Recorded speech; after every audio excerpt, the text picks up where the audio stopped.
Olá, sejam muito bem-vindos ao ESEG Talks, o podcast da Faculdade ESEG. Um espaço onde conhecimento, tecnologia e negócios se encontram para conectar temas que estão moldando o presente e o futuro das carreiras. Eu sou Rodrigo Cirati, especialista em inteligência artificial e docente aqui da Faculdade ESEG. E o ESEG Talks já vai começar.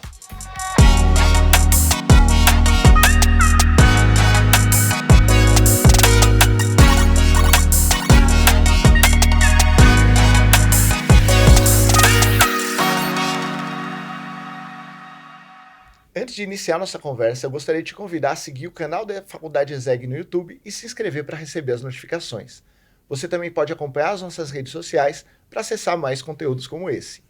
Essa é a temporada Tech and Business Inteligência em Ação, que tem como proposta explorar como grandes líderes tomam decisões em um mundo mediado por tecnologia.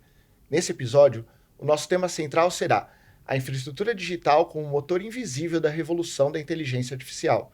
E para conduzir comigo essa conversa, junto ao nosso convidado especial, temos a presença do nosso estudante de engenharia de produção, Vinícius Lescher.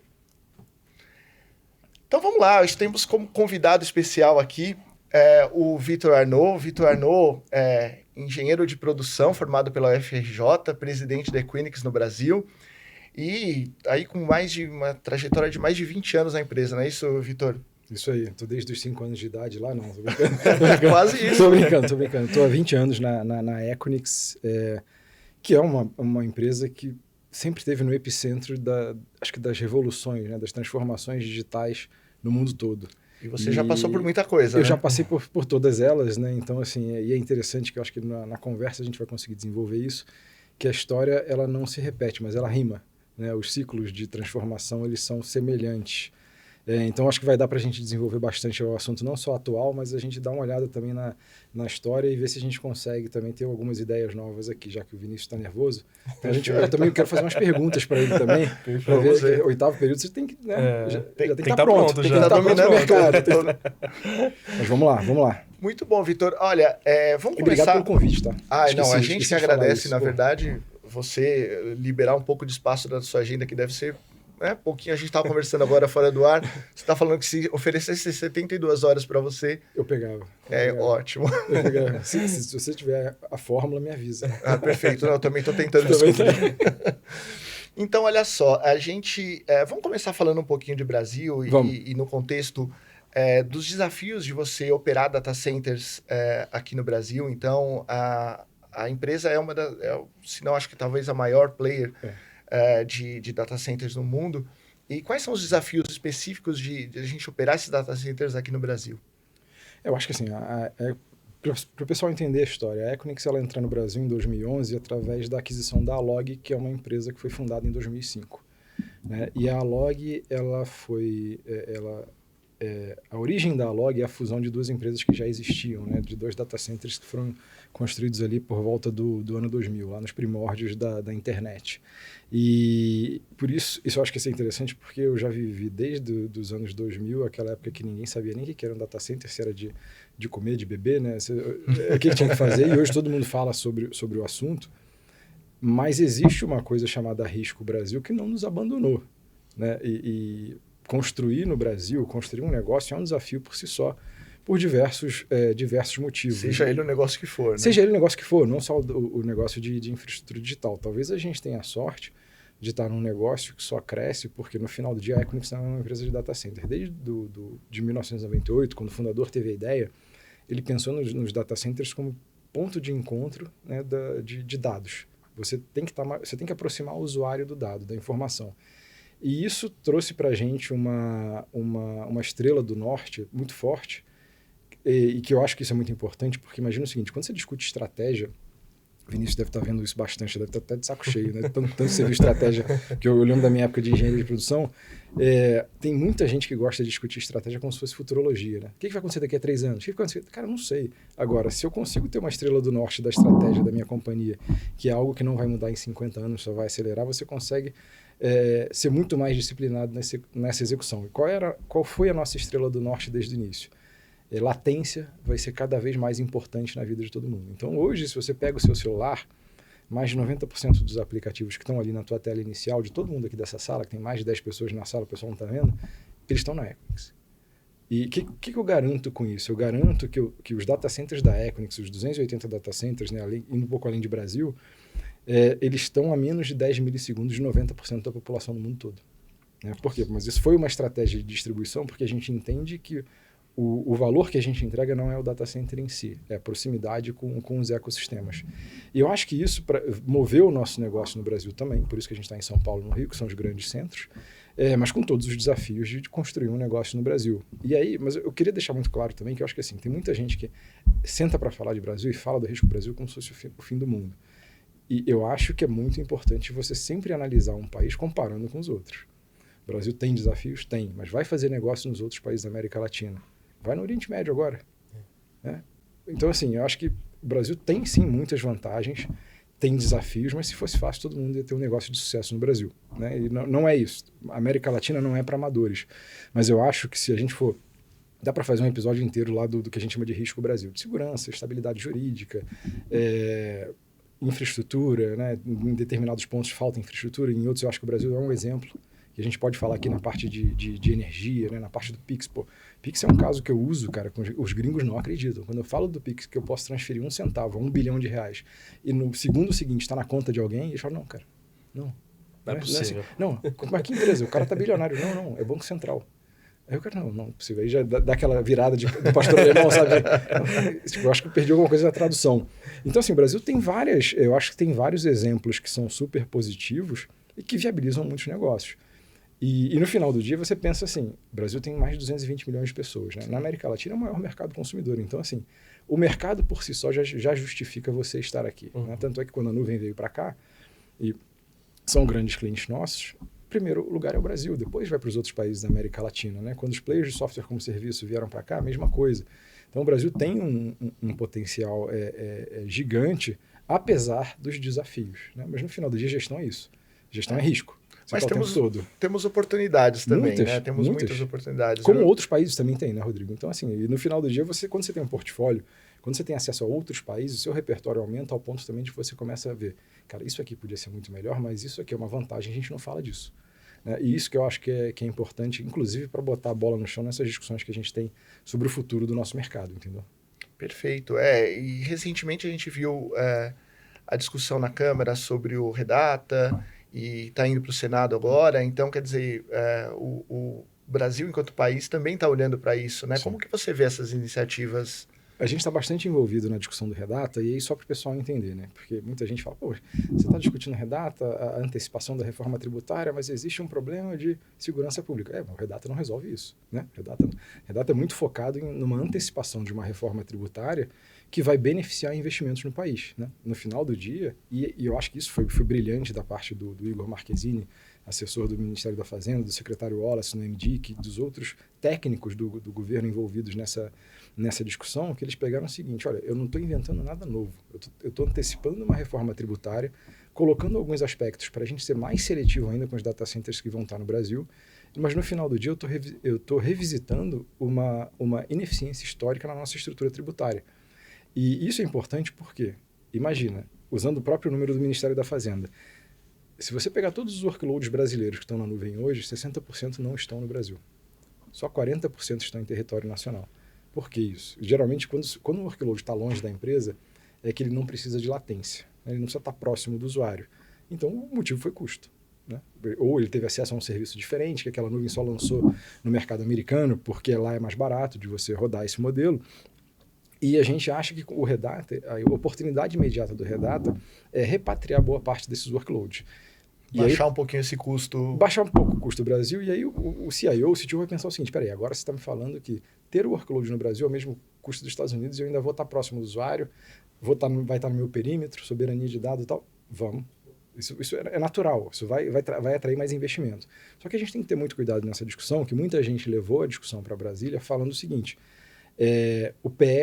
o Redata também vai transformar o Brasil num grande polo de inteligência artificial. Não vai. O Redata ele revisita esse limitante estrutural que a gente sempre teve quando o assunto é tributo. Se você quiser treinar grandes modelos internacionais de inteligência artificial no Brasil, você tem que ter um PL robusto de inteligência artificial. E tem que ter as conversas difíceis de direitos autorais, né, privacidade dos dados. Você tem que tratar basicamente o data center como um aeroporto internacional. né? Porque você tem que respeitar a soberania de um outro país que vai treinar o seu modelo soberano aqui e, obviamente, o seu framework, né, o seu arcabouço regulatório, ele tem que ser compatível com os arcabouços internacionais. Essa discussão demora mais. Por isso que eu acho que é importante as pessoas entenderem que o Redata ele é uma pecinha do Lego que tem que ser montado para o Brasil virar um dos polos globais de inteligência artificial, porque eu também acho que não existe essa coisa de tipo, só vai ter um polo. Não. Cara, a gente precisa tanto de capacidade computacional para rodar esses modelos que o mundo vai ter vários polos nesse sentido. E eu acredito que o Brasil tem potencial, sim, se a gente conseguir vencer esses desafios. Se a gente não conseguir, o Brasil continua sendo um mercado de 220 milhões de pessoas. É o maior mercado da América Latina. Então, assim, o Brasil não vai deixar de ser o hub regional. Agora, o que a gente está falando é ser mais do que a gente é hoje. E aí, sim, com essas mudanças estruturais, a gente tem uma chance grande de ser isso. Perfeito. E a gente está, já que a gente entrou nesse assunto, né, da questão dos modelos de inteligência artificial, os modelos que muitos especialistas eles defendem que na infraestrutura pode estar o gargalo do limite ali da inteligência artificial, de você, nos requisitos de energia, de armazenamento. Como que você enxerga esses limites? Você acha que isso realmente estamos nesse ponto ou não? Eu acho que existem limites, mas imagina o seguinte, isso aconteceu quando a gente, em 2010, com a onda de transformação da nuvem, a gente passou exatamente pela mesma discussão. E primeiro vem a infraestrutura, depois vem os casos de uso. Né? A gente não sentava, eu sempre falo isso, né, quando, nas conversas, até estava brincando com o Vinícius, que eu acho que eu fico pensando, será que eu já falei isso aqui nessa conversa? Mas enfim, é um caso que eu sempre trago, porque eu vivi isso de perto, que é 2010. A gente não sentava na mesa aqui para fazer um podcast, primeiro porque a gente não tinha tecnologia para isso, não era tão fácil fazer um podcast. E a gente não sentava para falar do Uber, do iFood, né, do 99, desses aplicativos, porque você não tinha nuvem para isso, mas as pessoas queriam saber qual nuvem você usava, né? Hoje, você não sabe em qual nuvem está rodando o aplicativo que você cria esse podcast, né? Ou qual nuvem está rodando o Zoom, ou o Google Meet, que estava no convite da nossa agenda. Bom, sabe que não vem do Google porque é do Google Meet, né? Sim, claro, acho que esse foi um exemplo infeliz, mas enfim, outros aplicativos, as pessoas, elas focam no caso de uso. Eu acho que a inteligência artificial está passando por isso. Então, assim, agora a discussão está muito na infra, porque é a única coisa tangível que as pessoas têm para falar. E isso é normal do ser humano. O ser humano ele costuma superestimar os próximos meses, mas ele subestima o impacto de uma tecnologia nos 10 anos, nos próximos 10. Daqui a 5, 10 anos, a gente vai estar discutindo inteligência artificial. Sobre os casos de uso, a gente não vai nem saber qual modelo roda. Né? Sobre gargalo de infraestrutura, eu acho que sim, se você considerar que é um jogo de força bruta, mas não é mais. Se você pegar o último lançamento da Microsoft, que acho que foi ontem que eu vi, fiquei impressionado, ele estava rodando um modelo de 100 bilhões de parâmetros em um CPU, não é nem GPU. Né? Então, assim, cara, estão ficando mais eficientes, muito né? mais eficientes, e esse não vai ser o problema. Só que quem tiver o poder computacional, tem uma chance assim, absurdamente maior do que os outros. Então, os grandes players eles estão se estabelecendo agora, não só os hyperscalers, né, o Mag 7 ali, mas também o OpenAI, Anthropic, todos esses players, eles estão se estabelecendo, cada um com a sua virtude, digamos assim, do ponto de vista competitivo. Só que a gente está tão cedo nisso, que eu acho que ainda é cedo para falar quem é o vencedor. Né? Se você pegar aquela curva de evolução de mercados de infraestrutura da Carlota Pérez, que é muito famosa no mundo de venture capital, sempre tem um hiato no meio. Só que a infraestrutura ela recebe todo o investimento antes, você tem um hiato, você tem a famosa correção do mercado, algumas correções. Os ativos eles mudam de mão e depois aí você começa um investimento mais racional, né? Que é onde tem fluxo de caixa, onde você gera lucro, onde você gera valor para o cliente. E talvez essa seja a beleza do mercado de infraestrutura, Rodrigo, que imagina o seguinte, eu virei um grande consolidador de data centers, já fiz mais de 20 aquisições pelo mundo. A última foi agora, na semana passada, de uma empresa chamada atNorth, no norte da Europa, nos países nórdicos. E o curioso é que o tamanho desse portfólio que eu comprei é maior que todo o mercado da América Latina. Uau. Por quê? Lá tem condições, lá você consegue, você já tem essa estabilidade que a gente discutiu aqui para fazer isso. Mas eu acho que isso é importante porque nesse mercado de infraestrutura, o data center ele não deixa de existir se a empresa quebrar. Ele muda de mão, alguém compra a torre de celular, o cabo submarino, a fibra no chão, as pessoas não chegam, a empresa fechou, vou tirar a fibra do chão. Não, você passa o ativo. Né? E eu acho que isso que é a beleza quando você tem esse overinvestment no início, a infra vai estar lá, às vezes você nem sabe para que vai ser usada, mas alguém ganhou com esse ciclo e daqui a pouco você vai estar já precisando de mais fibra porque os casos de uso vão chegando. Vocês sabem melhor que eu, O comportamento humano na adoção de tecnologia é um negócio curioso, que você sempre pega uma tecnologia nova, tenta resolver um processo antigo. E aí você fala, pô, mas não está entregando valor? Pô, lógico, né? Para quê? Você pega ela, outro dia eu estava numa conversa de café lá no corredor, e aí estava falando com um amigo meu, e ele falou, não, que eu fiz esse cálculo aqui no ChatGPT. Eu falei, cara, mas você podia usar uma calculadora. Porque não precisa disso, né? Por que você está usando token lá, né, para fazer isso? Então, assim, tem muito isso, né? Mas que eu acho que é a curva normal de adoção de toda a tecnologia, a gente está passando exatamente por isso, entendeu? Você tocou num ponto interessante, porque eu estava escutando um podcast do Jonathan Ross, o CEO da Grok, que... Grande parceiro nosso. Muito bom. Aliás, só abrindo parênteses aqui, vocês fazem contingência para grandes players também. Também. Então é interessante saber, né? Que muitas vezes não são concorrentes, são... Não, muitas vezes quando alguém chega para você e fala, poxa, abrimos um data center no lugar XYZ, é que o nosso nome não aparece, entendeu? E no final do dia tá usando a gente. Muito entendeu? bom.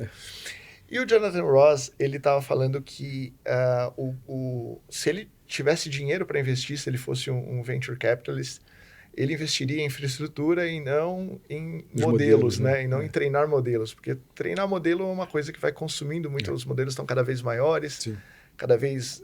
Mas a inferência, que é o uso desses modelos, ele precisa de uma infraestrutura robusta, precisa de latência, precisa de uma série de requisitos que você precisa fornecer, né? Então, hoje, como que você vê a infraestrutura presente nesses modelos, assim? Eu acho que a gente tem que abstrair a discussão para o seguinte, pensa em capacidade computacional. E sim, eu acho que inferência vai ser muito maior que treinamento, tá? E a inferência ela vai estar em tudo que a gente faz. Só que eu penso que, assim, quando as pessoas têm discussões apaixonadas sobre o edge, para mim o edge real é o seu celular. Esse é o edge extremo, né? E ele vai estar cada vez mais poderoso. Aquela velha história, tipo, quando fizeram um cálculo para ir à Lua, você não tinha a capacidade que você tem no iPhone hoje. É exatamente isso que vai acontecer, vai continuar a ser exponencial. E eu acho que isso é importante porque imagina o seguinte, se você considerar, fazendo uma analogia aqui bem reducionista, imagina que essa relação entre treinamento e inferência, imagina o exemplo do boxe. Você treina durante 3 anos para subir no ringue. Né? Você tem que treinar. E você treina sozinho, você faz sparring, mas é um ambiente controlado. Quando você sobe no ringue, é aquilo que o Mike Tyson fala, né? Você tem aquele plano até tomar o primeiro soco na cara. E aí você vê o que acontece. Pensa que a inferência é quando você expõe o modelo ao usuário. Aí o que acontece? Você desce do ringue, você ganhou, você perdeu, você aprende, você volta para treinar o modelo. É isso que acontece. Então, assim, quanto mais os modelos estiverem expostos aos usuários, e as estruturas distribuídas elas favorecem isso, porque ninguém quer esperar 3 segundos para uma resposta, então a inferência ela vai ser cada vez mais presente na vida de todo mundo, mais importante vai ser a inferência. A NVIDIA fala no flip, né, que hoje você tem 10% das GPUs para inferência e 90% para treinamento. O Jensen fala muito que isso vai flipar nos próximos anos, você vai ter 90% em inferência e 10% em treinamento. Eu não sei se a proporção vai ser essa, mas eu acredito sim que vai ter muita capacidade computacional distribuída, mas abstraindo essa coisa de GPU, CPU, onde vai estar, que eu acho que o celular, você vai ter modelos extremamente eficientes e extremamente precisos rodando no celular, sem a necessidade de voltar para o core da rede, entendeu? E aí eu acho que isso vai elevar a gente para um próximo nível, que só vai ser possível porque a conectividade também está evoluindo. A gente está caminhando hoje para um mercado de conectividade que vai ser tão ubíquo quanto a eletricidade. A gente não vai sentar aqui, acho que daqui a 5 anos e discutir, então 5G está no Wi-Fi, Vinícius? Né? Por que não está bom? Você vai saber se está ligado ou desligado, vai ser transparente. Se vai estar no satélite, se vai estar no Wi-Fi da faculdade ou se vai estar no 6G, você não vai mais discutir isso, né? Não vai fazer sentido mais essa discussão. Então, vai ser de novo um momento de convergência de várias tecnologias. Não é a IA sozinha que vai levar a gente a esse ponto. Assim como a nuvem sozinha não fez nada. Se não tivesse mobilidade, se não tivesse social media e outras tecnologias juntas com a nuvem, né, fazendo acho que aquele furacão, aquela convergência que aconteceu ali entre 2010 e 2015, a gente não estaria onde a gente está hoje, entendeu? Resposta longa para pergunta curta. Não sei se respondi. Eu acho ótimo, porque traz para a gente várias janelas que acho que quem está nos assistindo agora pode às vezes não pensar nisso, né? Não conectar, apesar de ser usuário, né? Eu acho que nós temos alguns desafios que a inteligência artificial trouxe para a infraestrutura, e houve realmente um aumento de demanda, eu acredito que sim, pelo menos quero acreditar que sim, houve esse aumento de demanda, e com o aumento de demanda vem os desafios, principalmente os desafios na densidade de energia por rack, a necessidade de recursos naturais para fazer resfriamento, e eu sei que vocês estão com várias iniciativas também ambientais para reduzir esse impacto ambiental, e que eu achei louvável quando eu estudei. Eu acho que talvez você pudesse falar um pouquinho para a gente sobre isso. Deixa eu esclarecer isso que você falou, que eu acho que é muito importante. Então, assim, eu entrei nesse mercado de data center quando um rack, que é aquele armário dos servidores, ele consumia 2 kW. E isso já era considerado alta densidade. Hoje, a gente já está trabalhando com os pods da NVIDIA que a gente fala em quase 500 kW por rack, né? Uma densidade muito maior. Isso exige novas tecnologias de refrigeração, novas tecnologias de alimentação, novas tecnologias de rede para fazer esse dado transitar em tempo real. E você tem redundância, você tem que ter tudo isso. Você tem que ter uma estrutura que suporta isso, né? O 24/7 ligado, ele não acontece por acaso, não é por sorte. Você tem toda uma estrutura de engenharia que viabiliza isso, uma estrutura de investimento pesado, que é mantida 24/7 por um time muito especializado. E super competente, né? Não só da Equinix, mas assim, o segmento amadureceu muito, né? Para operar esses data centers. E o ponto de vista de sustentabilidade, eu acho que é uma discussão importantíssima aqui da gente abrir esse parêntese pelo seguinte. A Equinix ela já publica um relatório de sustentabilidade há 10 anos, né? Um relatório de ESG, não só de sustentabilidade, mas governança e social também. A gente acredita muito nesse exemplo que a gente tinha que dar para o mercado, porque a transparência ela provoca, né? A transparência ela provoca não só a melhoria interna, mas ela provoca os outros também. Pô, o líder está fazendo, eu vou fazer também. E isso para a gente foi interessante porque, primeiro, a gente acabou com aquela coisa, pelo menos no nosso mercado, a gente separou o joio do trigo, e muita gente que fala de carbono zero como se fosse o suprassumo, né? E é bom que as pessoas entendam que carbono zero, se você comprar crédito de carbono, você pode continuar sujando o que você quiser e você vai ser neutro, né? E isso não está certo. Então, assim, pelo menos do ponto de vista de longo prazo, que é a nossa visão de mercado, não está certo. E a gente começou a ter discussões do segundo nível, né, que é antes do net zero, e o segundo nível ele falava já nos 7 gases, né, do efeito da emissão do efeito estufa, e a gente falou, cara, mas ainda não é suficiente, né, porque eu não lembro o nome agora, é clima neutro? Acho que é clima neutro, que é o nível do meio. Depois a gente até coloca aqui, o pessoal vê no site da Equinix que está certinho lá, que eu só lembro dos extremos. Perfeito. Mas nesse do meio, você tem assim, você já não fala só de carbono, você fala dos 7 gases que provocam efeito estufa, e você fala de neutralidade, mas você só fala de escopo 1 e 2. O escopo 3, que é o mais desafiador, você não entra na discussão. Tá, eu entendo que é uma evolução, mas pra gente não é suficiente. A gente tem que falar de net zero, né? A gente tem que falar de você ter métricas cientificamente comprovadas, e a gente tem metas de redução até 2030 e até 2040. E eu tenho que reduzir minhas emissões em 90%. Só os 10% que não forem tecnicamente viáveis, aí eu posso fazer o offset no crédito. E isso trouxe para a gente um flywheel, né, de coisas boas, de novas tecnologias, de investimento em deep techs, de sustentabilidade, que eu acho que foi interessante, mas levou a gente também para uma outra direção. Que imagina, eu sou o data center, se eu tiver um trabalho de net zero, eu já estou sendo sustentável, né? Eu já estou fazendo o que deve ser feito, não só o que eu deveria fazer, mas eu estou fazendo certo. Sim. Agora, a gente começou a perceber que a gente podia ter um impacto maior na comunidade. E a gente, nos países como Canadá e Finlândia, a gente começou a oferecer o calor do data center para aquecer a comunidade. Isso não ficou, assim, por muito tempo, ninguém sabia disso. Ninguém sabia que no Canadá a gente aquecia a vizinhança, ninguém sabia que... Eu confesso que eu mesmo não sabia. Né? Na Finlândia, só que o caso ficou famoso na Olimpíada de Paris. Por quê? Um desses acordos foi de aquecer o Parque Olímpico de Paris. Aí quando descobriram isso, o pessoal explodiu, né? Que a Globo Esporte visitou, foi aquela coisa, aquele frenesi. E quando eles viram, então, uma horta em cima do data center, que era outro projeto experimental nosso de usar o calor para viabilizar, né, uma criação de hortaliças pela comunidade local, porque aí eu não só estou oferecendo calor, mas estou viabilizando novos negócios, né, para a comunidade. Aí foi Bloomberg, foi todo mundo lá ver. Mas esse é um exemplo, Rodrigo e Vinícius, que eu acho que é importante ser dado, porque imagina o seguinte, se o meu objetivo é ser net zero, eu podia só jogar o calor fora, não fazia nada. Agora, se eu posso ter um impacto na comunidade e fazer com que essa comunidade, nos próximos 10 anos, reduza a sua emissão de CO2 em 2.000 toneladas por ano, por que eu não vou fazer? Se eu sou o líder. Dúvida. Né? E esse é um exemplo muito importante que a gente deu, só que, obviamente, não é em todo lugar. Você vai Rio de Janeiro. Ninguém quer que eu exporte calor, quer que ele leve embora. Né?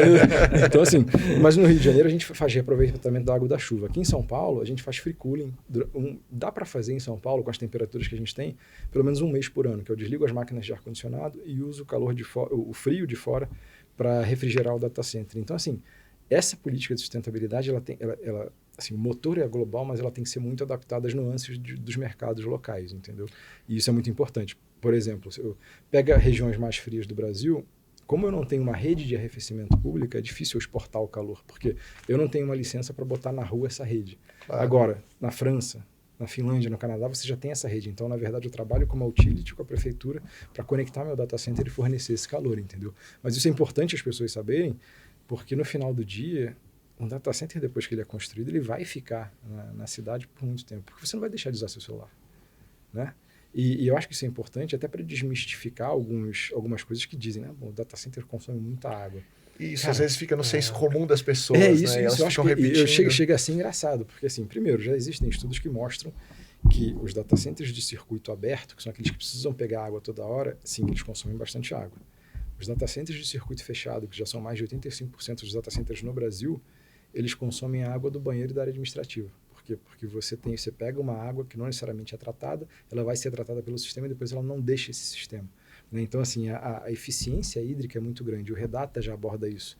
Tipo, um data center que não tiver um sistema de circuito fechado de água, ele não tem os benefícios do Redata. Mas esse é o tipo de detalhe que não vai no clickbait, né? Naquela coisa que não gera, claro, não gera barulho e ninguém quer ter a conversa mais séria. Mas eu acho que é importantíssimo para as pessoas entenderem que existem discussões que eu acho que tem que acontecer, o debate tem que acontecer, mas ele tem que acontecer em cima de fatos, né? E não em cima de factoides, digamos assim.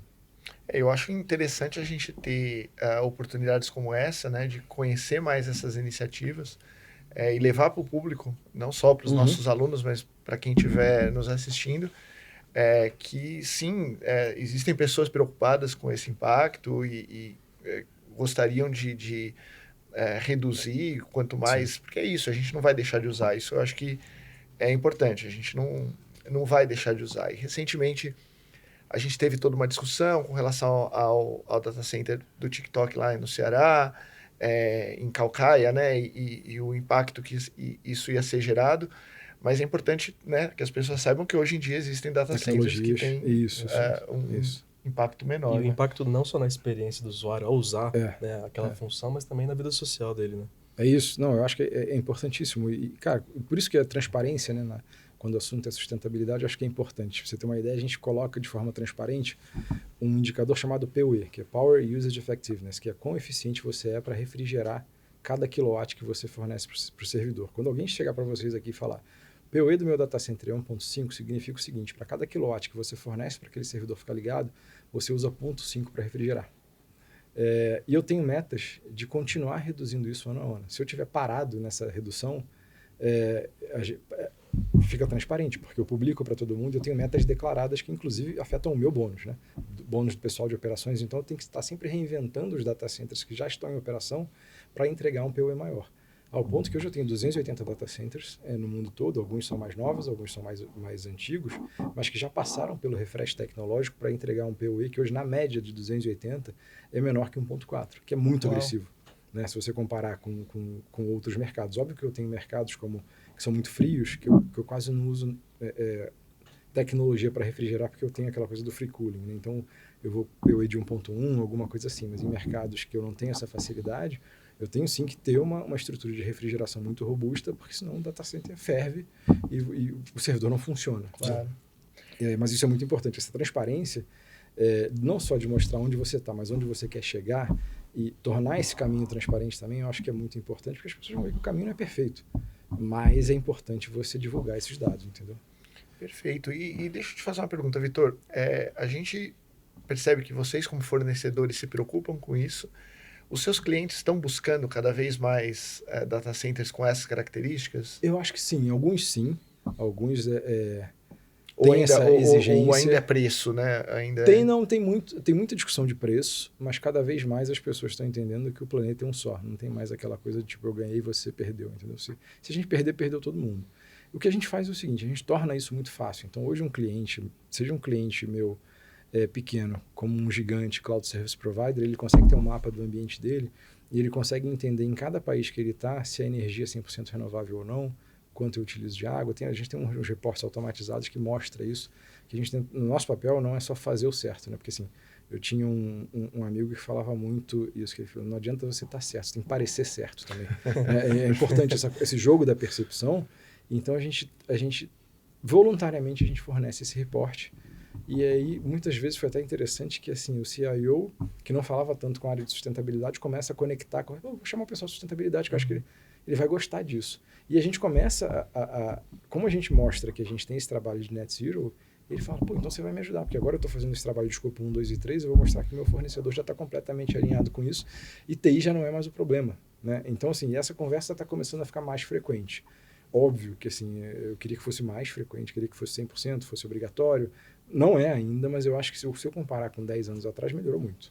Com certeza. Acho que o próprio consumidor final dos seus clientes é mais consciente. Mais consciente, sem dúvida. E muitas empresas dependem de vocês também para cumprir essa meta de sustentabilidade. Por exemplo, um SaaS, que vai utilizar a sua infraestrutura. Basicamente, ela está utilizando todos os recursos. Diretamente relacionado. Exatamente. Então, é isso aí. É isso aí. A gente tem essa obrigação. Bom exemplo, Vinícius. Tá vendo? Tá quase lá. Passou nervosismo. Fez a lição de casa. Agora, quando a gente fala sobre... eu falei das necessidades dos seus clientes, né? A gente também está falando de uma questão, principalmente quando a gente está falando de modelos de treinamento de modelos de inteligência artificial, a gente está falando muito também sobre a questão dos dados, a questão de você ter os seus dados em casa, ter privacidade com relação a... Tem certos requisitos, né, de privacidade com relação a esses dados e até de localização e até para dados de governo que né, eles têm que estar em território nacional.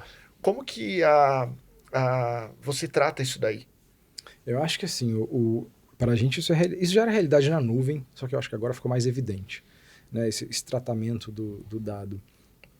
E a gente tem visto, como a gente tem operações em vários países do mundo, a gente acaba oferecendo o cenário perfeito para empresas globais respeitarem as regulações locais. Né? E desde de empresas internacionais como a SAB, dos caças suecos, até a Axie Energia, que foi o case que a gente divulgou há poucos dias, de montar sua própria neocloud em território nacional, porque ele não queria consumir GPU fora do país, para manter o dado confinado ali, porque tem dado não só da Axie, mas de centros de pesquisa, de universidades, que são clientes agora da Axie também. Então isso para a gente é dia a dia. Né? Assim, o mais importante para a gente é assim, você tem que ter consciência do que você precisa. Porque para mim não tem aquela conversa do tipo, eu vou todo para a nuvem pública ou eu vou todo para a nuvem privada. Eu falo, peraí, por quê? A resposta pode até ser essa, mas vamos conversar primeiro qual é a tua necessidade, que tipo de usuário você atende, porque às vezes você pode chegar a uma conclusão que você precisa de 2 nuvens públicas e precisa de uma nuvem privada no meio, porque você não quer ficar pagando dado entre as nuvens, que são aquelas taxas que você paga para tirar e botar o dado de volta. Mas tem gente que funciona muito bem com uma nuvem só, sabendo dos riscos e dos benefícios. Tem gente que não, cara, não quero nuvem pública, preciso daquele pod de GPU, porque eu sou uma farmacêutica gigante e o meu próximo segredo industrial está aqui. Né? Eu acredito que meu próximo projeto, que vai me gerar 3 bilhões de dólares de lucro, está aqui e eu não quero que ninguém tenha acesso a isso. Então, para mim, é muito importante. A gente tem o caso da BMS lá nos Estados Unidos, que é gerenciado pelo time brasileiro, inclusive, né? Que é o time brasileiro que tem essa skill de gerenciar GPUs, como uma cloud de GPUs. Mas isso vai depender muito de cada usuário e que tipo de regulação ele está lidando em cada país. Como a gente tem muito cliente que é global e que procura a gente justamente por isso, fala, cara, você resolve meu problema porque você está em São Paulo, né? Você está em Estocolmo, você está em Hong Kong, você está em Londres, então eu vou ter a mesma experiência. Eu sei que às vezes é mais difícil porque você tem que padronizar muita coisa, mas eu entendo o valor dessa padronização. E então isso para a gente é muito bom, mas assim, é uma padronização que respeita a regulação local e ajuda o cliente também, como um SaaS provider, a respeitar a regulação local. Então isso mas é o tipo de conversa que acontece muito. Às vezes ela acelera muito por talvez uma regulação nova que surgiu, ou um risco novo regulatório, alguma coisa assim, mas isso não acontece só no Brasil, sabe, Rodrigo? Cara, a gente vê essa discussão em todos os países.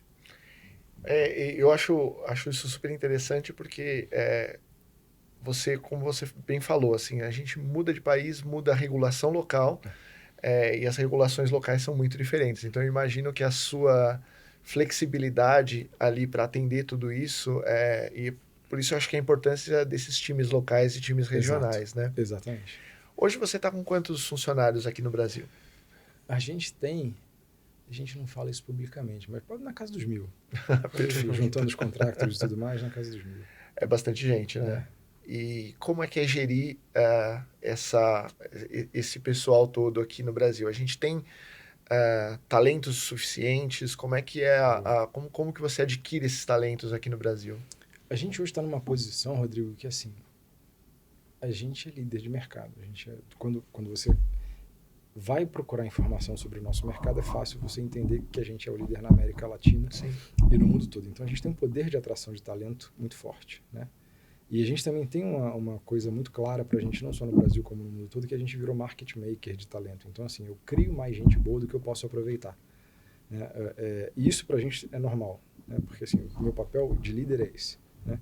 Então, você vai ver que a maioria dos players hoje que existem no Brasil e em outros países, eles são de pessoas que passaram pela Equinix em algum momento da vida. Isso dá um orgulho danado para a gente, porque a gente vê o que a gente está construindo, né? O ecossistema ele vai muito além daquela coisa da conexão física, né? São as pessoas que a gente cria, também os talentos que a gente desenvolve. Mas eu acho que assim, o data center está ficando cada vez mais no centro do mundo digital. E é um talento especializado. Por isso que a gente tem uma preocupação muito grande em fazer programas muito estruturados de transição de carreira. Nos Estados Unidos é uma coisa muito mais comum do que aqui, mas é o programa de carreira de transição do militar. Para ajudar o militar, né, tem aquela coisa muito forte do serviço, né? Claro. Que é o cara que foi lá, deu a vida, serviu em vários tours of duty e aí você ajuda ele a se recolocar no mercado. A gente tem esse programa para reinserir, né, o militar no mercado de trabalho. A gente tem ex-atletas olímpicos no time, aqui no Brasil, lá fora também. A gente faz transição de carreira, pessoal de indústria pesada, né, de manufatura, para trabalhar com equipamentos pesados, né, seja gerador, UPS, né, no breaks e tudo isso. Por quê? Porque a gente entende sim que hoje o mercado, do jeito que ele está estruturado, ele não cria talentos suficientes na velocidade que esse segmento vai precisar. Ao ponto que a gente também tem iniciativas globais. A Equinix ela formou há alguns anos atrás uma fundação chamada Equinix Foundation, que um dos grandes objetivos da fundação é o que a gente chama de Digital Divide, né? Que assim, com inteligência artificial, isso só vai aumentar. É uma coisa louca, porque assim, se a gente continuar fazendo o que a gente está fazendo aqui hoje, vocês são apaixonados por educação, eu também sou, eu só sei que a gente vai ficar mais atrasado. Né? Isso é assustador, né? Quando eu paro para pensar nisso, assim, a gente tem que fazer algo diferente. E com isso surge a Fundação Equinix e uma das formas de reduzir o Digital Divide, a gente considera que é investindo nessa formação de talento. Então a gente fez uma parceria global com a Generation.org, que faz esses programas de formação de talento dos Data Centers Technicians, e a gente vai divulgar mais isso aqui, ainda está na fase da criação, mas em algumas semanas a gente vai começar a falar mais sobre isso, e a gente apoia projetos locais também. Um exemplo que a gente tem muito imediato aqui no Brasil é a Escola da Nuvem, que faz um trabalho muito interessante de formação de talentos, né, em situação de vulnerabilidade ou transição de carreira, para ensinar o cara a tirar aquela certificação no AWS, né, do Azure. Só que eles têm um programa que eu acho que é tão interessante que eles não ensinam só a parte técnica, eles ensinam as soft skills para aquela pessoa conseguir passar por um processo seletivo numa Big Tech. A inteligência emocional, não vou ficar nervoso, quais são as perguntas, sabe? Então tem aquela educação como um todo, ao ponto que eles começaram a fazer esse processo, entenderam o seguinte, peraí, mas para o cara conseguir fazer um processo desse de certificação, ele precisa de mais, ele tem que ter um letramento em tecnologia para aí sim ele aproveitar. E agora a gente está investindo nesse programa de letramento. A Equinix Foundation é um dos apoiadores da Escola da Nuvem, mas se você pegar o hall de ONGs que a gente apoia no mundo todo, são muitas ONGs, mas sempre focadas nessa coisa de formação de mão de obra, de reduzir esse digital divide que só vai piorar. Isso é importantíssimo, ainda mais quando a gente fala de inteligência artificial, sempre tem aquela coisa, olha, a inteligência artificial vai... Vem o nosso emprego, roubar, né? E daí vem os relatórios do Fórum Mundial, e daí realmente, sim, alguns empregos, talvez muitos empregos serão substituídos, novos serão criados, e o grande desafio, que eu acho que é isso que essa iniciativa faz, é como que eu habilito que as pessoas que foram substituídas, que elas possam facilitar a entrada no mercado. No novo mercado. Porque no final do dia são pessoas, né? E assim, se você pega uma pessoa que tem a atitude correta, está querendo aprender e tem aquela capacidade, aquela matéria-prima para ser desenvolvida, por que não dar a chance? No final do dia é oportunidade, né? Antes de você falar em meritocracia, aquele discurso bonito, né? Acordar às 5 da manhã, que o Vinícius me falou que acorda às 4h30, né? Isso, ele 4h30 da tarde. Mas eu acho que antes de falar de meritocracia, a gente tem que falar disso, de equalizar a oportunidade, de dar a chance para todo mundo terem acesso a esse mercado. E aí sim, a gente fala, depois vai passando pelos funis naturais do mercado e a gente consegue falar assim na evolução e nesse, acho que nessa formação. Mas eu te cortei, Vinícius, fala aí, E cara. o momento é agora, né? Quanta evolução a gente não O teve? melhor momento foi ontem. O segundo melhor é agora, né? Exato. Eu acho que tem muitos alunos que nos assistem aqui. Eu acho que você já deu algumas dicas importantes, né? Eu também, escutando e lendo mais muitos conteúdos seus, você Obrigado. cita muito o Jogo Infinito do Simon Sinek como uma filosofia mesmo de vida, falando do aprendizado para a vida toda. Eu me identifico bastante desde muito tempo com essa filosofia, né, do estar sempre aprendendo. Eu brinco que na área de tecnologia é uma área um pouco ingrata, porque todo dia você acorda sabendo menos, né? Muito educado, né? É ingrato. muito polido. Pois é. É um professor. E quem diz isso, eu tenho uma diretora que sempre fala disso, né? Que, olha, a gente todo dia acorda sabendo menos.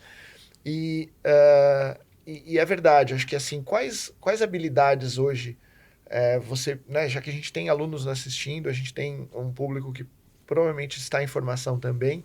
Que dicas que você poderia dar para navegar aí nessas novas oportunidades? Cara, algumas dicas que eu queria ter recebido, né? Quando eu saí da engenharia, acreditando que tudo tinha início, meio e fim.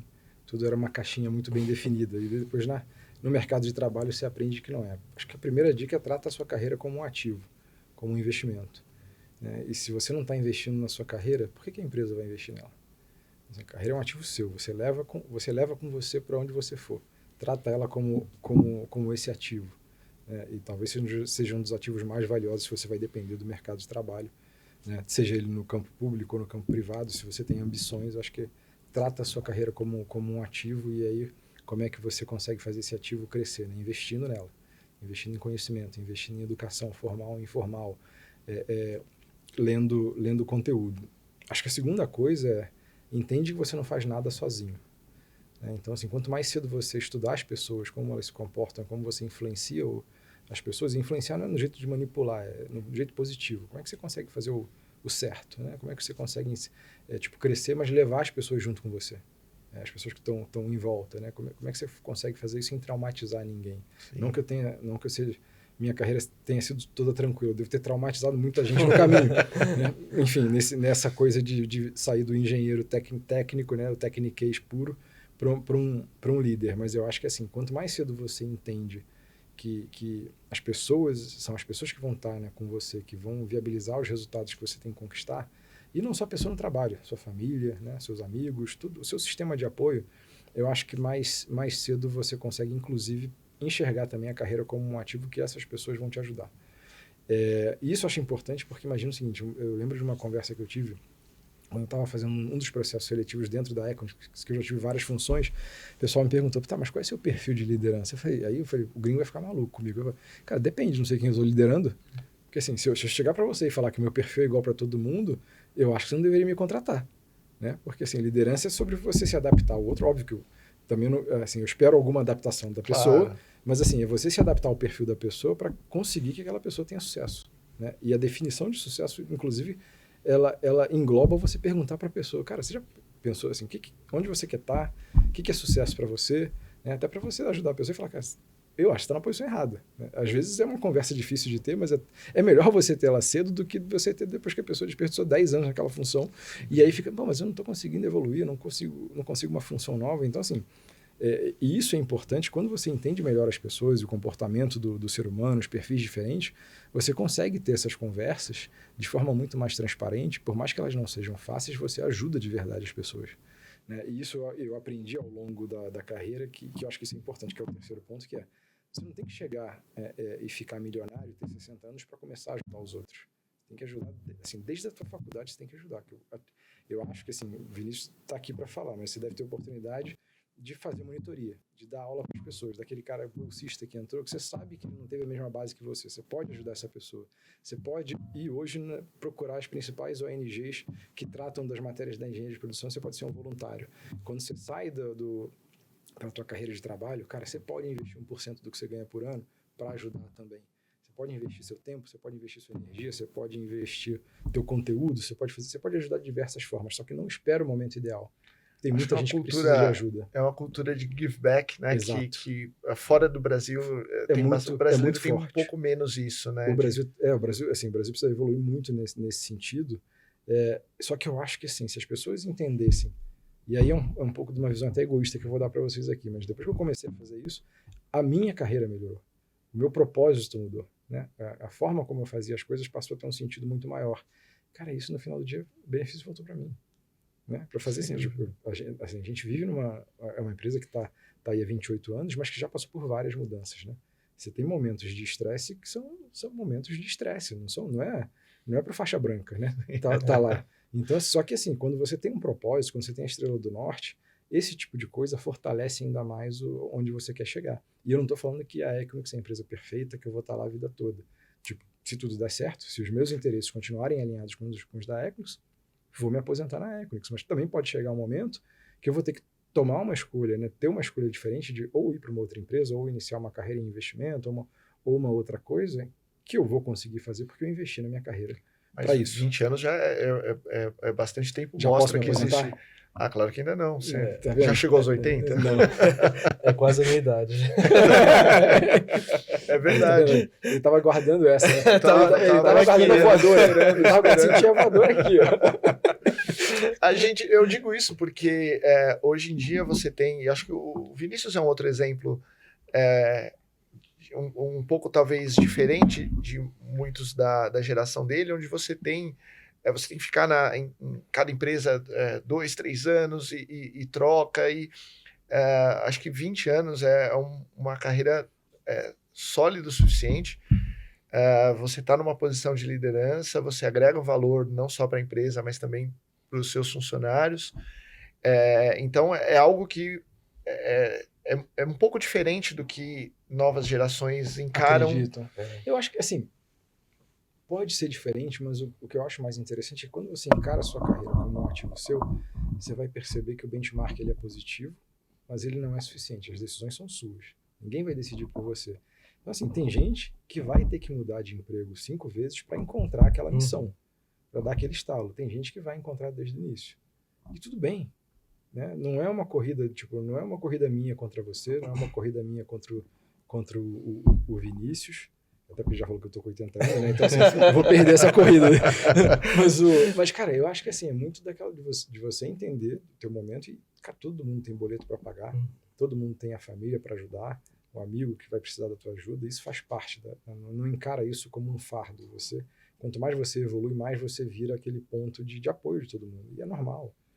Só que eu acho que as pessoas têm que entender que o fato de eu ter tido uma carreira de 20 anos no mesmo lugar não significa que primeiro, que a carreira foi linear. Eu tive várias funções lá dentro, que a gente chama de tours of duty, eu fui mudando muito, você vê a natureza das funções que eu tive foram bem diferentes. E segundo, não sou exemplo para todo mundo. Não use o meu caso como um framework. Talvez você pode até usar como se fosse assim, dá para fazer? Dá. Se você tiver todo esse contexto, né, todas essas escolhas que eu fiz, certas e erradas, inclusive, que me mantiveram lá. Agora, se você tiver que passar por 5 empresas diferentes para encontrar a sua missão, cara, vai, porque no final do dia é você que vai dormir, você que vai aguentar, é você que vai viver naquela angústia. O que eu posso te garantir é o seguinte, quando você encontra, é diversão o tempo todo. Não quer sair. Mas e isso, Vinícius, até desculpa te interromper, cara, mas é que já, né? Agora tô irritado com você por esse bullying. Mas uma coisa que ficou interessante, muito claro para mim, que eu até falei no podcast do Livros na Carreira do Moniz, é o seguinte, para mim, eu descobri nessa jornada, depois de certo ponto, que tem 2 valores para mim que são inegociáveis. Primeiro, eu tenho que estar trabalhando com gente que eu admiro, eu tenho que estar tendo bons exemplos o tempo todo para me puxar, e eu tenho que estar me divertindo. Se eu não tiver esses 2 fatores, aí eu tenho que parar para pensar se eu estou no lugar certo. Então, assim, e isso não vai ser igual para todo mundo. Então, talvez um dos pontos que seja interessante quando você pensa em carreira cara, encontra o que mais te incomoda, encontra o que te move, e aí vai em cima disso. E não vai ser igual para todo mundo, entendeu? Sem dúvida. E é o que eu converso muito com meus colegas. A primeira coisa, tem que fazer sentido, como você falou. É. Tem que estar alinhado com o seu propósito, É. né? Tem que ser um ambiente que você possa crescer. É. E o que eu penso muito também, eu tô... Não tanto tempo como você, mas quase 5 De anos. novo, tá vendo? De novo, aí, ó. Tá implicando, ó. Quase 5 anos na mesma E empresa. 5 anos para você é quase a vida toda. É né? quase a vida toda. É quase a vida toda. Eu entrei com 17, hoje eu tô com 21. Pô, legal. E o que eu falo muito pros amigos é que legado eu tô deixando também nessa empresa, pra minha carreira, né? Porque como ela tá alinhada com o meu propósito também, qual que vai ser a marca que eu vou deixar? É Qual o reputação. impacto? Exatamente. A melhor coisa é sair de porta aberta. Exato. E os relacionamentos que você mencionou também. É, Aqueles relacionamentos que você faz na empresa, você leva isso pra vida. é isso aí. Né? Então, é um ponto crucial também. Boa, Vinícius, cara, muito bom. Eu acho que isso é fundamental, porque no final do dia, a carreira, você vai ver que um fator de valor da carreira, né, é o networking. Sim. As pessoas que vão lembrar de você, essa função aqui, eu acho que é cara do Vinícius. Né? Isso acontece muito. Então, assim, mas você só gera esse impacto positivo quando assim, se você for aquele cara que entrega. Exato. E o Obama tem aquela entrevista que é muito famosa, que ele fala para os estagiários da Casa Branca, cara, assim, o estagiário, não, quero aprender isso, quero aprender aquilo. Aprende a resolver problema. A ser aquele cara confiável que quando ele fala que ele vai resolver, ele traz no prazo. Porque a gente tem muito isso, né? Que para nós brasileiros e latino-americanos, o horário é referência, ele não é compromisso. É verdade. Né? E eu bato muito isso na tecla porque a gente é uma empresa americana. Então, assim, para o gringo não tem essa. Se a reunião é 5 horas, cara, 5 horas cortou o papo mole, vai até as 6, e às 6 aí começa o papo mole de novo para quem quiser continuar. Mas, assim, tem um pragmatismo muito forte que a gente pode aprender com isso. Então, assim, mas essas são as pequenas coisas que vão fazer você construir a tua reputação ao longo do tempo e vão determinar, sabe aqueles julgamentos das pessoas que até ele é até involuntário, quando a pessoa olha para o Vinícius e fala, pô, esse cara é confiável, esse cara entrega. Que não é a mesma coisa daquele que ele olha assim, o Vinícius sempre atrasa. Né? Você já gera o preconceito com a pessoa, e isso para mim, um dos pilares da carreira, né? A reputação que você constrói por onde você passa, que é, independente do que acontecer, você vai trabalhar o suficiente, você vai estar comprometido o suficiente com o resultado ali, você vai dormir tranquilo. Exato. Dormiu tranquilo, bicho? Tudo bem, pode acontecer outras coisas que você não vai estar mais ali, talvez por vontade sua, às vezes a empresa passa por um momento difícil, você vai ter que sair, acontece. Uhum. A vida é assim, né? Mas, de novo, todo mundo tem que passar boletos, todo mundo vai ter fases na vida que vai dormir menos. Eu, quando fiz meu mestrado, que eu estava entrando na Log, que era para ser um projeto de 3 meses, virou o projeto da minha vida, eu lembro que o fundador falava, não, cara, 3 meses aí você vai, pra gente que é engenheiro, né, o teorema de Jacques, já que você está aqui, continua aqui e resolve isso. Cara, e assim, e as pessoas, você fazia mestrado integral, estricto sensu, era pesquisador e ainda trabalhava, como é que você fazia? Eu falei, cara, você quer saber o macete, a bala de prata? Eu dormia menos. E aí quando chegava no sábado, eu dormia até domingo, né? Que eu fazia um urso hibernando. Só que eu sabia que, assim, primeiro, eu tinha noção do sacrifício, eu tinha noção de onde eu queria chegar, eu tinha noção que aquilo tinha um espaço de tempo limitado. Eu não ia me matar pro resto da minha vida. Eu falei, não, meu objetivo é esse aqui. Eu entendo o sacrifício que eu estou fazendo. Eu sou adulto, eu vou assumir o propósito, né? Eu vou assumir o que eu tenho que fazer aqui. Não estou falando que as pessoas têm que fazer isso, mas as pessoas têm que ser responsáveis pelas suas escolhas. Claro. Né? Se você está entregando o mesmo que todo mundo, como é que você quer ter um resultado melhor? Ou se você está entregando menos que o Vinícius, você vai depender de um fator sorte, né? Porque o Vinícius está entregando muito mais e, cara, ele tem muito mais chance de ser bem sucedido. Então, eu acho que as pessoas têm que ter essa discussão, essa autoanálise, e às vezes até conversar com um amigo também, que pode ajudar, né? Isso é muito importante também, você ter pessoas que você confia para dar aquele feedback. Que amigo de verdade é aquele que dá o feedback que dói. Exato. Né? Não aquele que fala, pô, Vinícius, pô, legal, tá no oitavo período, isso é demais, cara, né? A pessoa mais demais que eu conheço, é sensacional. Não, aquele cara fala, pô, Vinícius, tá dando mole, cara. Tem que ser um amigo chato. chato. Tem que estudar mais, Por que você não foi na academia aquele dia? Por que você não tá estudando comigo? Pô, ver essa oportunidade aqui, por que você não foi lá? Por que você não me ajuda? Então, assim, você tem que se cercar de pessoas que vão te fazer melhor. Claro. Né? Eu acho que isso é muito importante. E eu acho que um ponto fundamental, ainda mais para minha geração, é a questão do imediatismo. Que foi algo que eu tive que lidar também. Mas, Vinícius, a minha também tinha. Que era diferente, talvez assim, a gente não tinha a coisa da rede social, mas vou te dar um exemplo. Na minha graduação, eu tinha muita pressão para ser um Banco do Brasil, BNDES. E eu pensava, meu pai é funcionário público, e assim, foi a forma que a minha família encontrou de passar pelo mundo de hiperinflação. Meu pai trouxe estabilidade para a nossa família, minha mãe era professora, e assim, a gente sobreviveu uma época de hiperinflação por causa dessa estabilidade. Mas eu já estava indo para o mercado de trabalho numa época completamente diferente. Eu falava, cara, não, eu acho que eu não vou aguentar esse mundo. e nada contra, só achava que não era para mim, né? E foi quando as coisas começaram a convergir, e até engraçado, porque o mestrado, eu entrei no mestrado meio que para fugir do concurso, né? Falei, vou fazer mais um mestrado aqui que vou ganhar mais um tempo, e aí a coisa começou a acontecer de um jeito que, para te falar a importância da reputação, meu primeiro emprego foi num suporte técnico de linha de escada de internet, que você não deve nem saber o que é. Não. Mas assim, você tinha um telefone, que era, aliás, você botava imposto de renda no telefone. É Era um ativo. Era um ativo, Né? ações. Lá nos primórdios da internet, quando as pessoas faziam sinal de fumaça lá e tudo. E eu estudava engenharia de manhã e de tarde e eu ia trabalhar de noite no suporte telefônico. Quando a pessoa tinha uma dificuldade para acessar a internet, ela ligava para lá para saber o que estava acontecendo. Graças à reputação que eu criei nesse primeiro emprego, que eu fui chamado depois para trabalhar na Log. Né? E aí foi que começou. Ela falou, pô, vem cá, me ajuda a fazer isso aqui. Você conhece o mercado, você faz engenharia de produção, então você não é só um cara técnico, você entende como é que funciona um modelo de negócio, você pode escalar. Então, assim, isso é muito importante. Mas eu tinha essa coisa não só do imediatismo, mas da comparação também. Sim. Né? Que você tá lá, pô, mas o fulano tá indo trabalhar não sei aonde. Eu falei, cara, tá, mas não é para mim. Só que é difícil, né? Porque, assim, enquanto não dá certo, Sim. é crítica, né? Enquanto não dá certo, você vai trabalhar em startup. Naquela época, 2005, vai trabalhar numa startup de data center. E que isso, cara? Você é maluco. Depois que deu certo, né? Aí, obviamente, a discussão muda. Hoje, se você fala que vai trabalhar numa empresa de data center, você é meio que o gênio, né? Você é considerado... Sim. Eu nem sei se eu entraria hoje. Se eu passasse pelo processo seletivo da Equinix, acho que eu nem conseguiria mais entrar, porque é muita gente boa. Mas eu acho que isso é importante porque as pessoas, às vezes, elas pegam momentos diferentes da história e falam, mas a geração atual é imediatista. Mas as características são muito parecidas. Então, acho que você só muda a roupagem da história, mas as angústias são as mesmas, entendeu? Entendi. Perfeito. Vitor, a gente precisa encerrar. Por mim, eu ficaria horas aqui conversando. Obrigado, a gente pode até encerrar a gravação, e continuar, conversando, né? Um pouquinho. Se tiver café, temos café. Agradeço demais você, a presença. Você foi muito generoso nas suas colocações, nos seus conselhos. Acho que é um prazer enorme receber você aqui. Espero que em novos episódios, nova temporada, a gente possa contar com você também. Conta comigo. E Vinícius, muito obrigado por tá com a gente aqui também. Muito obrigado, Vitor. Obrigado, Rodrigo. Obrigado, Vinícius. Um prazer. E chegamos ao fim desse episódio do ESEG Talks, o podcast da Faculdade ESEG. Eu quero agradecer também a sua audiência. E aproveito para te lembrar de seguir o canal da Faculdade ESEG no YouTube e se inscrever e ativar o sininho. Acompanhe também as nossas redes sociais, lá você vai encontrar conteúdos de relevância e ficar por dentro do que acontece na nossa faculdade. Obrigado por sua companhia e até o próximo episódio do ESEG Talks.